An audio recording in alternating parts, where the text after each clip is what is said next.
আসসালামু আলাইকুম রহমতুল্লাহি ওয়া বারাকাতুহু। ওয়ালাইকুম আসসালাম ওয়া রাহমাতুল্লাহি ওয়া বারাকাতুহু। সবাই কেমন আছো? আলহামদুলিল্লাহ ভালো আছি। আলহামদুলিল্লাহ।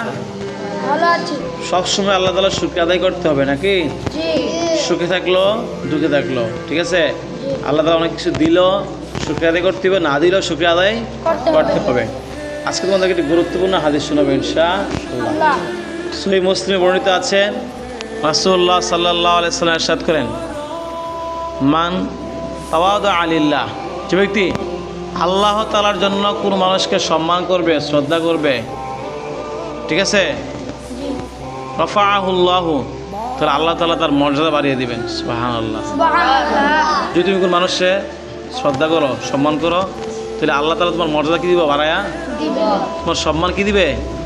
বাড়ায় দিবে, বুঝছো নি?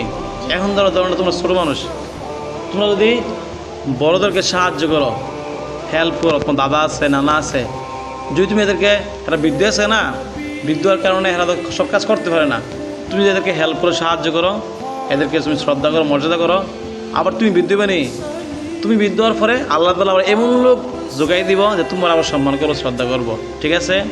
ধরো না, কথা একজন ধরো না, একটা বৃদ্ধ লোক, এই যে তোমার ব্রিজ থেকে একটা ব্যাগ নিয়ে আসবো বাড়িতে, তো বৃদ্ধ লোক দেখে আনতে কষ্ট হতো না অনেক, তো তুমি কী করবা? ওই ব্যাগটা এনে দিবে, আমার কাছে দেন, আমি এনে দিই, বুঝছো না? কি বলছি তোমার, একসময় আবার তুমি বৃদ্ধ হইলে আবার তোমার ব্যাগটা নেওয়ার লেগে আল্লাহ তাআলা এমন মানুষ কী করে তৈরি করে দেবে, বুঝছো নি? তার কারণে আমরা সবসময় বড়োদেরকে কী দেবো? শ্রদ্ধা দিব, শ্রদ্ধা করবো, ঠিক আছে?